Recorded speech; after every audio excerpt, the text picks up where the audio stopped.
uyu munsi rero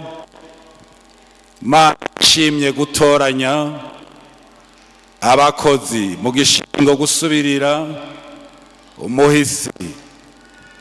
Nagomba mbahamagare baze. Uyu mwungere wa kabiri nirikana Eliakimu yahora ari umwungere wa kabiri, uyu munsi n'umwungere wa mbere. Mana yabishimye iramutoranya.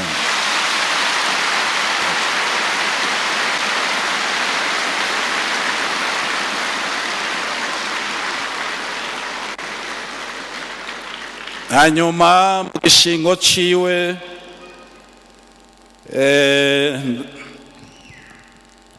ndabona ko mukeneye kuvyumva. Aho hantu hari uburyohe. N'uwitwa Ndayishimiye Shadrake.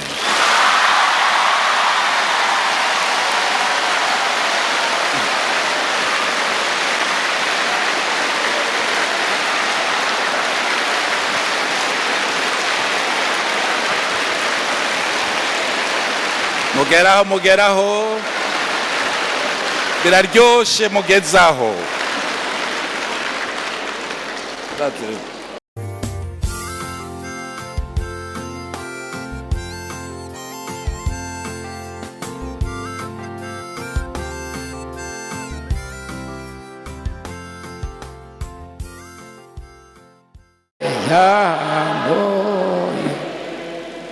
Nuko murakoze.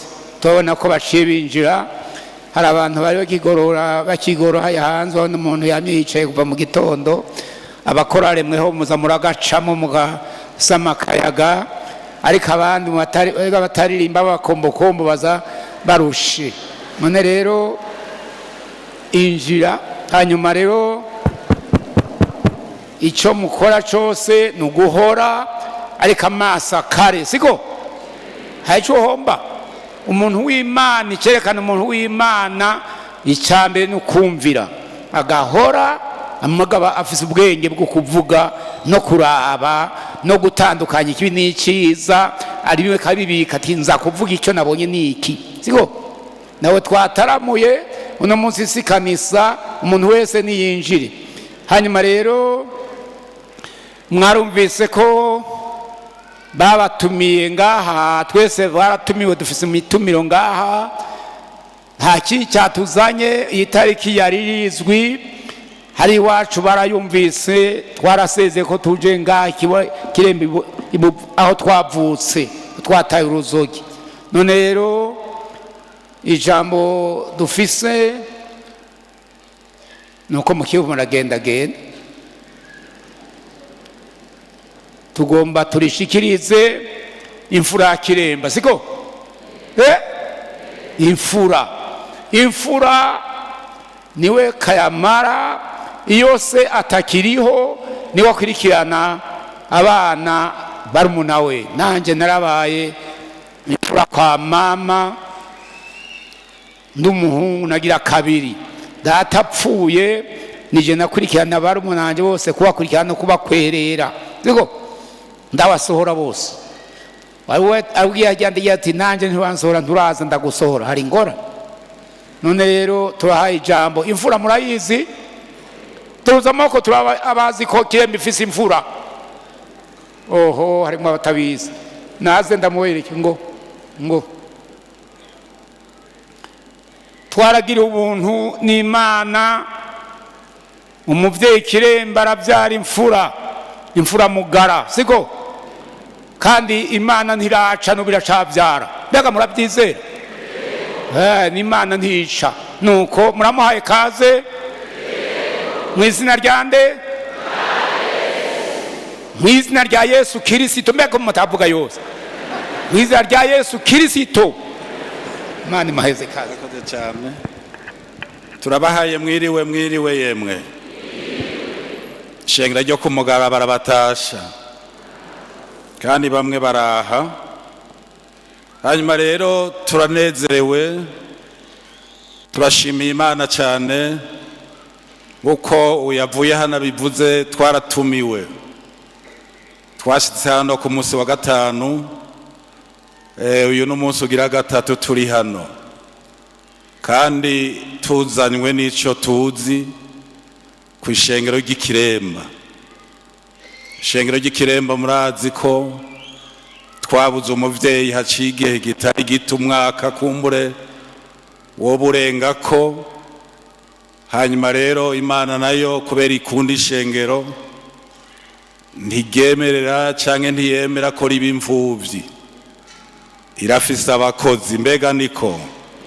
Yego, irafise abakozi. Uyu munsi rero Imana ishimye gutoranya abakozi mu gishingo gusubirira umuhisi. Nagomba mbahamagare baze. Uyu mwungere wa kabiri nirikana Eliyakimu yahora ari umwungere wa kabiri, uyu munsi n'umwungere wa mbere. Imana yabishimye iramutoranya.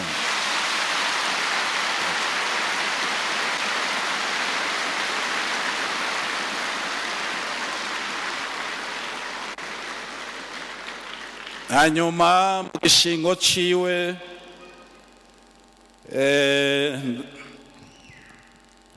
ndabona ko mukeneye kuvyumva. Aho hantu hari uburyohe. N'uwitwa Ndayishimiye Shadrake.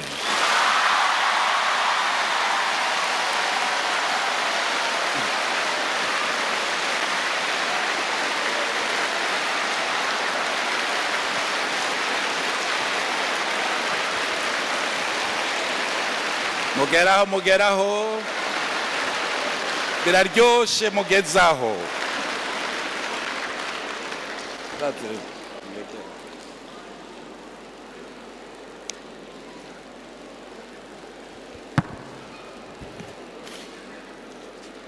Nagomba mbaze ishengero, mbega muranezerewe? Murakoze cyane, Yesu nashimwe. Nagomba nsome ijambo ry'Imana ryerekana ko Imana ikunda ishengero.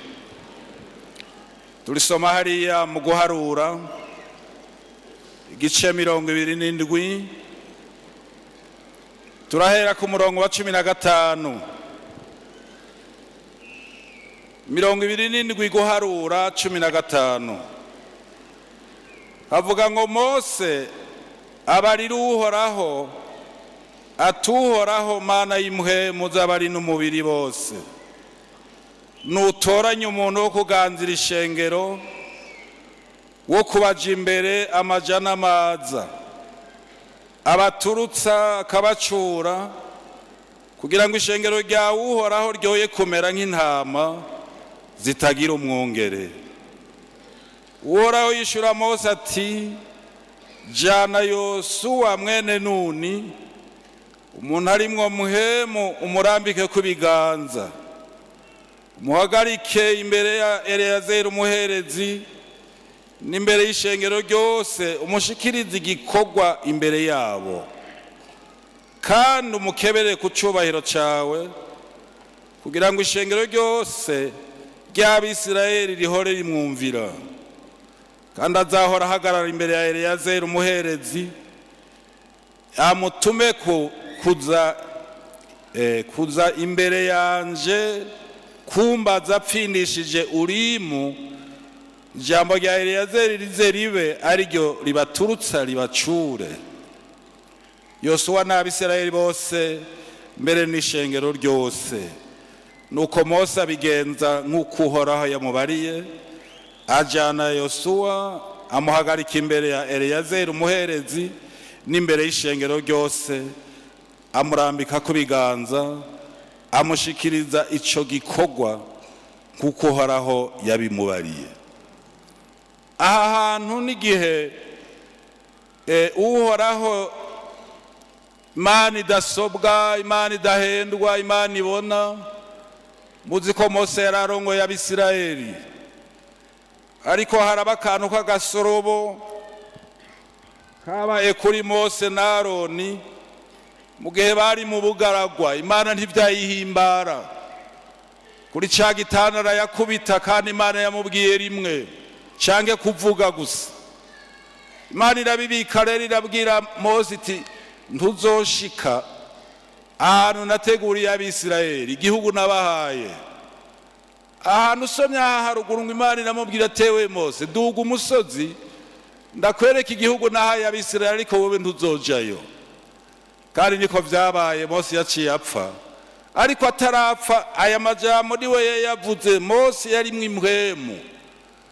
Iyaba nk'uwundi yabona ko hava apfa, yaragambarara ati nibicaho vyociye. Ariko aca aravuga tewe Uhoraho, nutoranya umuntu, raba umuntu yoja imbere y'iri shengero ariturutsa kandi akaricura. Ishengero ryawe yoye kumera nk'ikintu, intama zitagira umwungere. Uyu munsi Paseri Nirikana, umwungere wa mbere, Imana iramutoranije yemwe. Yegome imuhaye kurongora iri shengero ry'Ikiremba. Muzi ko ryari rirongowe n'abahisi bacu b'impwemu. Turamwifurije impwemu. Amen. Turamwifurije impwemu yandi ku nkiko. Amen. Amen.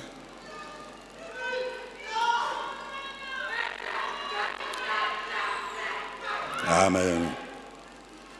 Uyu umusubiriza asubiye mu gishingo yarimwo, turamwifurije impwemu. Aba bakozi bose tubifurije amasengesho. Ungere mutoranijwe uyu munsi kurongora iri shengero ry'Ikiremba, muri aba banyamasengesho murakunda gusenga. Aho niho Imana izobonekera muri mwebwe. Hanyuma ibisigaye muzogenda mubibona, kubwo gukunda ishengero. Ishengero rirongorwe neza, ribakunde namwe murikunde. Imana ishimwe ko ishengero ry'Imana ritagumuko, kandi Imana ifise abahizi. N'aba bantu batoranijwe, n'aba bakozi batoranijwe.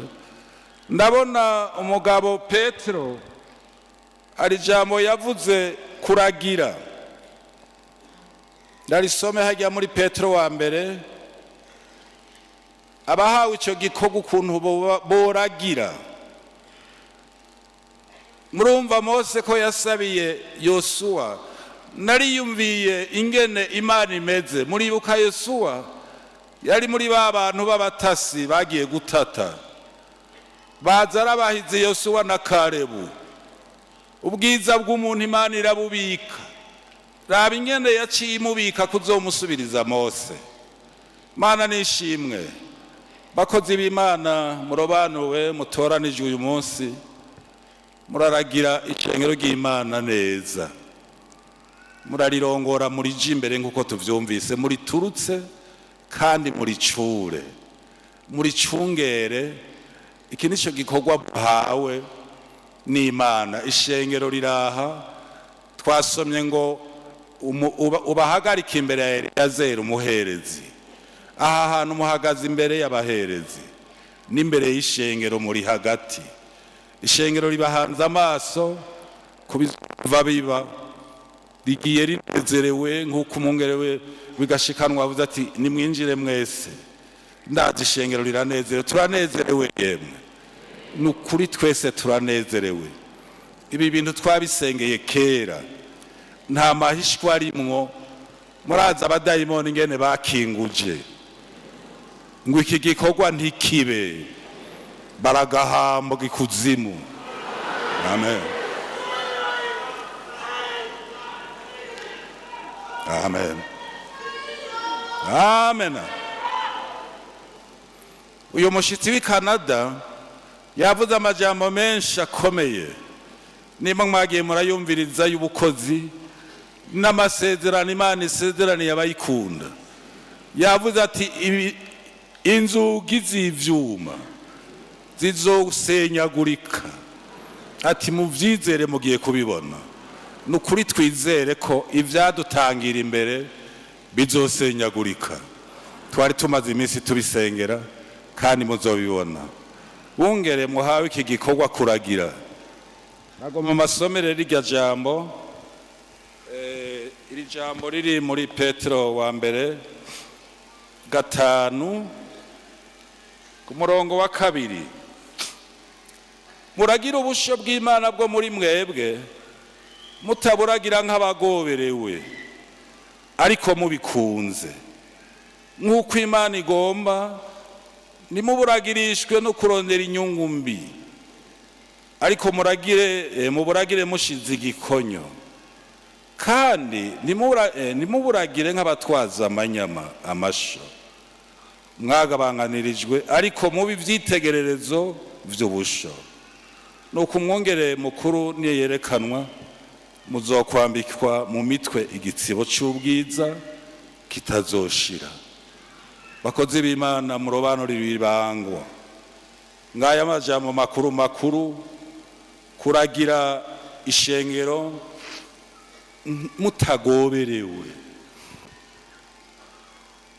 mutagoberewe misi yose, mwikanguye musenga, mwiyumvira ishengero. Kuragira so guhitana inkoni nguje guhinda, oya, mu buragizwa bwanyu n'uburyo bwamhemuyera gusengera ishengero, kurigendera, kumenya ico rikeneye, kumenya ico rihema. Uko niko kuragira bizobahimbara abantu bakizwa, abantu badatura ubuku bati turagowe. Rega haraho umukozi aseruka abantu bagahunga. Yego ishengero ryababona bububwiriza rinezerwe rishima Imana, ritabakoze baraje, abavyeyi b'ishengero baraze. Nukuri niko bimeze. Muragire mutagoberewe, muragire mutarondera izindi nyungu. Ivyo biriho biragwiriye. Nakagira ati nobuku noba nogoroye nocanca muri izi nzira, ariko izo nzira zose Imana zizishima. Twumvise ngo umwungere mukuru niyahishurwa, abaragiye neza bazambikwa ibitsibo vy'ubwiza mu mutwe. Ishengero ribakurikiye uyu Yesu umwungere mukuru avuga ati mukozi wanje waragiye neza, nuherere harya, emwe impeta ibitsibo vy'ubwiza abakoze neza bazovyambikwa. Bakozi b'Imana, murobanuriwe kuragirira ishengero. Twagomba tubabaze, muremeye kuzoragirira ishengero ry'Ikiremba, haba mu gipfungu, haba mu mbeho, haba mu bihe bibi na vyiza? Muravyemera? Yego mbe turavyemera. Imana ibahezagire. Mwungere wa 2, nawe nyene turakubaza, nkuko twumvise ijambo ry'Imana ko muhawe kuragira, mukaragira nk'abantu bakunda ishengero, muri mu rukundo. Uremeye kuzoragira ishengero ufadikanije n'uyu, ukaryorohereza, ukabibona ko ryariye nk'uko abaragizi b'ibitungo bameze? Uravyemeye? Uyu munsi kugira ngo tube tubushitse ko byagiye izingu, ariko Imana iremesha abantu bayo. Rero ico gikorwa twariko turakorana kare, ariko ubu naho biraremereye menga kurusha, nuko Imana ikiremesha.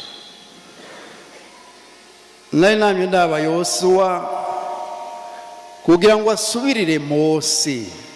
Imana yamuvuka ko ngo Aroni na Miriyamu, murubahuka kunegura umusavyi wanje Mose. Ico conyene Imana yarabahambari. Mose ndiko ndamuraba ntiyarasanzwe, ariko amaze kubishikirizwa Yosuwa, Imana imaze kumuremesha nk'uko twumvise ya majambo, n'abantu baravuga ngo rero ivyo uzovuga tuzobikora. Nk'uko twahora twumvira Mose niko tuzokumvira. Ngo ariko rero ngo tuzobone ko Imana muri kumwe nk'uko yabana na Mose. Kiroroshe, ariko harageze ikindi gihe ngo Yosuwa ngomba ndagukuze n'Abisirayeli bamenye ko turi kumwe. Ijambo ry'Imana niryo rihumuriza, ariko hariho abantu nuno munsi ubona uti aba bantu ibyo bakora ibyo bakoze. Duhereye ku bungere twari twararonse, umwungere wa mbere Madengo wa Bedenego ntiyarasanzwe, uwo bakoranye Eliya Ndikungiko ntibari basanzwe. Ni hahandi abanyakiremba nk'uko baciye wa mugani ngo abambaye ikirezi ntibabona ko cera, twari twaragiriwe ubuntu. Hama rero mu bikorwa byabo ngene bitaho ishengero, si n'ishengero n'igihugu. Umuhisi Madengo niwe yatubwira ati jewe ndakunda Burundi kuko nabuvukiyemo. Mweho nabuvukiyemo, kandi ndakunda Isirayeli kuko Yesu niho yavukiye. Na Sweden ndayikunda kuko aribo batuzaniye ubutumwa bwiza. Hama rero ibyo bakora byose, hari ibyo gufasha imitima n'ibyo guteza imbere igihugu. Ndibuka nkiri kuri uwo mwungere wa mbere, harageze igihe amashuri yaragwiriye, arabwira umuhisi bakundana bakorana yakorera Nyamugari Mbududira ati